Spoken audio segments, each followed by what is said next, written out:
So yan guys, mag-start na tayo. Habang nagpapainit tayo ng ating kawali, lagyan na natin ng konting olive oil yung ating gagamitin guys. So yan. So painitin lang natin ulit itong ating pan para magigisa tayo. Guys, lagay na natin yung ating garlic.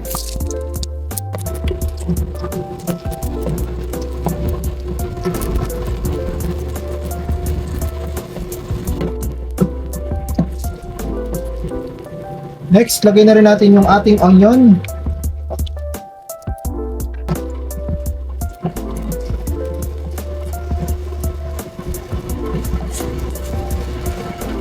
Lagay na rin natin yung ating luya. Ang tanggal lansa nitong ating recipe for today. Yan, i-mix lang natin mabuti para magisa. Next, lalagay na natin yung ating thigh ng manok. Kalahating kilo lang po yan guys.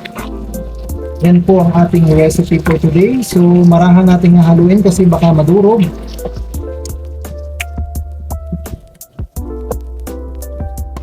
So yan, next guys, lalagyan natin ng lalagyan po natin ng black ground pepper. Sunod yung ating bay leaves. Lagyan na rin natin. Then, lagyan din natin ng konting asin. At saka yung ating 4 pieces na kalamansi.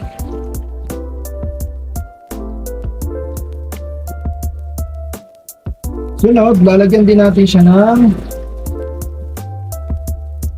Knorr cubes. At saka konting water. Yan, haluin lang natin ng marahan para hindi madurog yung ating mga atay ng manok.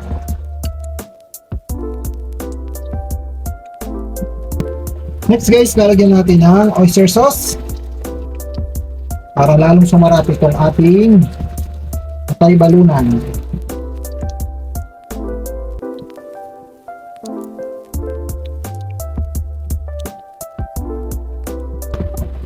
Bell pepper, tsaka yung ating garbanzo sauce. Ayan, haluin lang natin. Marahang halo lang guys para hindi po madurog itong ating mga atay ng manok.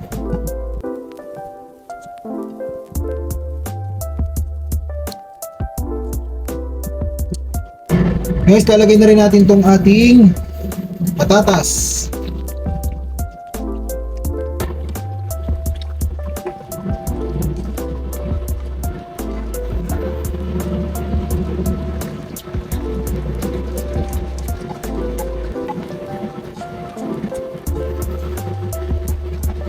Lang natin guys.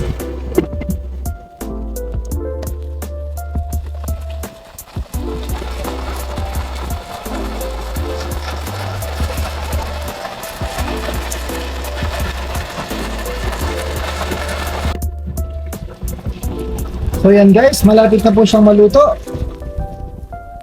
Okay na po yung ating recipe for today. Ang ating atay ng manok with potato with patatas. Guys, hindi po ito adobo ha. Ponto, para siyang ito po yung aking bagong version ng atay with potato. Napakasarap po. So yan guys, ready to prepare na to. Tamang-tama po to sa ating pananghalian. Ready to serve na po yan guys. So yan na guys ang ating recipe for today. Yung ating chicken liver with potato. So guys, kain na po tayo.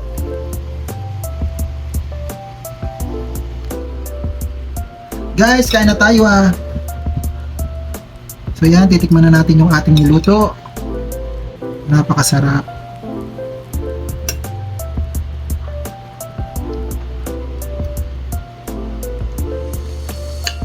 Mga pala guys, hindi po to adobo. Yung parang nilagyan natin siya ng oyster. Lalo po siyang sumarap dahil meron siyang chicken cube. Pero guys, so guys, hanggang dito na lang po. Sana po nagustuhan niyo itong aking bagong video.